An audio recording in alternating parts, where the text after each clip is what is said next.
Vector projections. Okay, so this is something that used to confuse me a lot because I had no idea how it worked and I was just memorizing a formula. So I'm just going to explain what this is and why it works. All right, so basically, when you have two vectors, like a simple example is this vector here, and then let's say this vector here.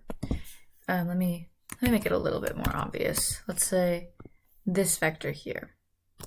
And we want to find how much of this vector, which we can call vector v, is in the direction of this vector, which we'll call vector u. Well, that's just right here.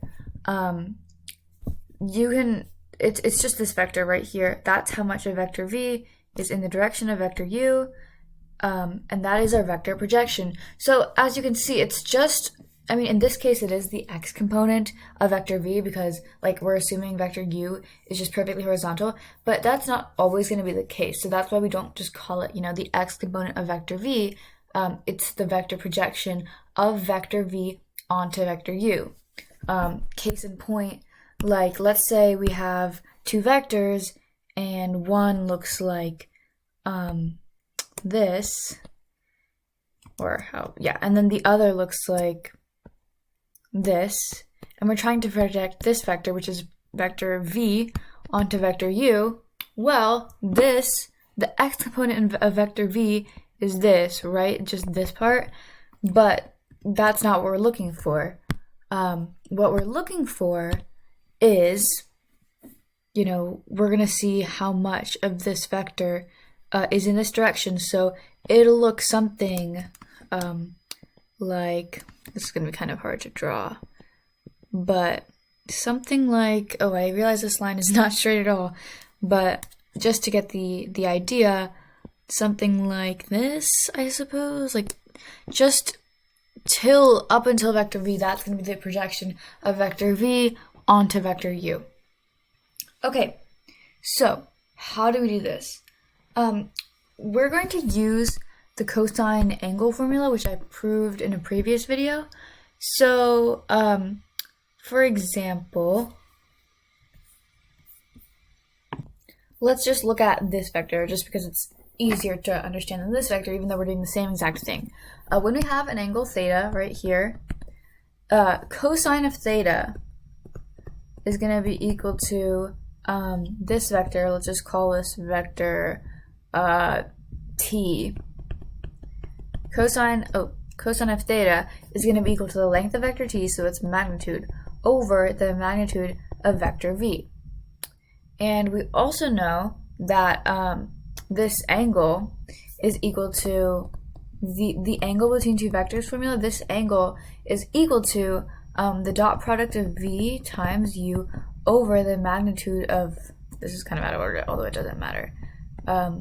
Actually, it does matter because it's, v times, I don't know why I'm doing a dot product, so sorry, again. It doesn't matter. The magnitude of v times the magnitude of u. That is the cosine angle formula. So we can equate these two to each other, and we get that t, the magnitude of t over the magnitude of v equals the dot product of v and u over the product of their magnitudes. And as you can see, this cancels out, and we get that the magnitude of t is going to be equal to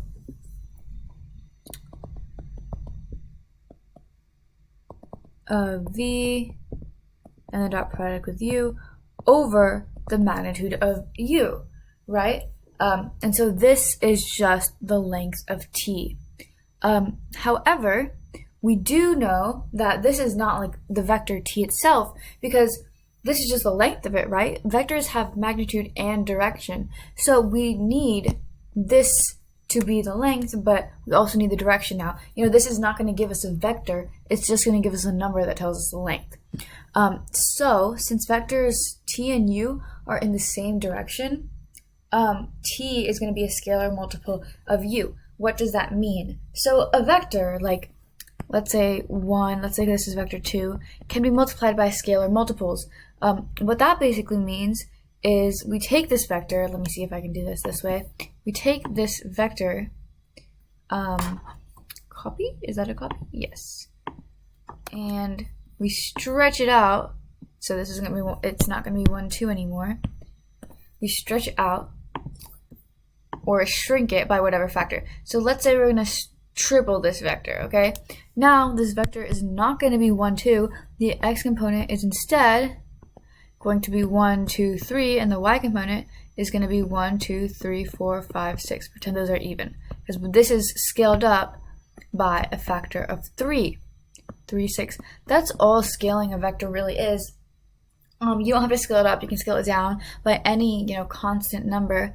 And so what we know is that every vector in the same direction or in opposite directions, like 180-degree directions, they're just scalar multiples of each other.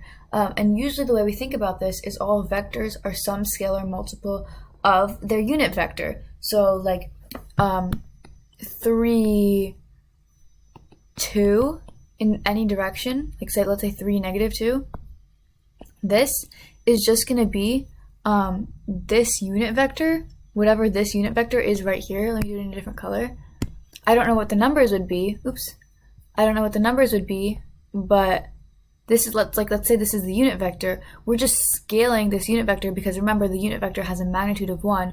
We're scaling it by whatever length this is, right? We're scaling it by the magnitude of that vector to get our vector, right? Because we're just taking the direction, which is given by the unit vector, and then we're just multiplying it by the length of this vector. That's our scalar multiple. So all vectors are just some scalar multiple of their unit vector. And in this case, t, the vector t, is a scalar multiple of vector u, of the unit vector, of vector u. And the way we represent that is by, so this is the magnitude of t, but t itself is going to be the magnitude of t times the unit vector of vector u. So we know that vector t is going to be equal to v times u over u, over u times u over the magnitude of u, which you'll usually just see this formula written as, let's go down, because when we multiply all this stuff together, you'll usually see this formula written as the projection of vector v onto u, which is what this is. T is the projection of v onto u, is equal to, when you multiply all of this out, it's the dot product of v and u over the magnitude of u squared, because see there's 2 of them, times, and this, whatever we get, we're going to multiply it by u. Okay, so let's do an example. Let's say we have the vectors v is equal to -2i plus 2j minus, let's say, k, just normal k, and then u is equal to let's say 4i just plus 2j plus k. Now let's find the projection of vector v onto vector u, and just know they're not always going to be v and u. I just like to say v and u because those are common vector names, and that's what our formula says, but don't be tricked by it if it says like, oh, the projection of u onto v or something like that.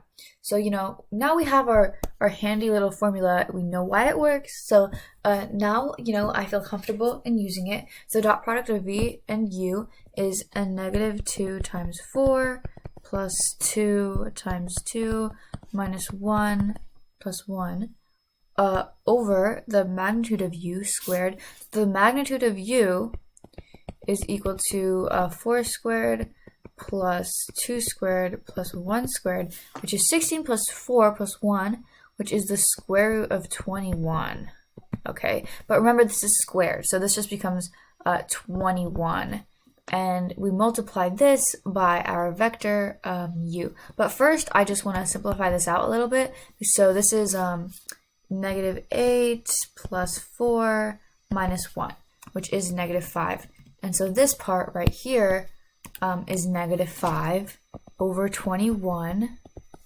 And so this is our, what we're multiplying u by. So we have to multiply this by our vector of u, which is 4, 2, 1. And so our vector projection of v onto u is going to be negative 20 over 21, negative 10, oops, that was weird, negative 10 over 2021, and, so did I say 2021? Just 21, and then minus 5 over 21. All right.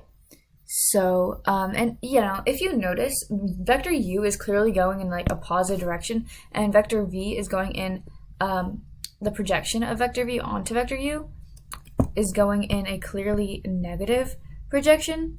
And so you might be thinking, like, why is that? That doesn't make any sense. Well, the reason for that is because vector v already is going, probably looking at these signs, which I don't know, I don't know what it looks like, I just made it up. I'm pretty bad at visualizing 3D stuff. It's probably going in a negative direction compared to vector u.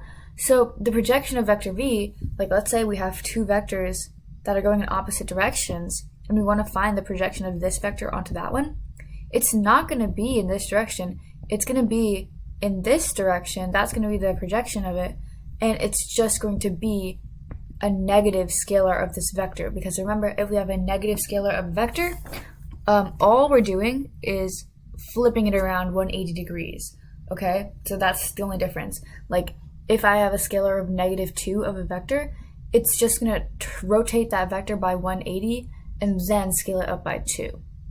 So that might be the reason for this. But yeah, that's how vector projection works.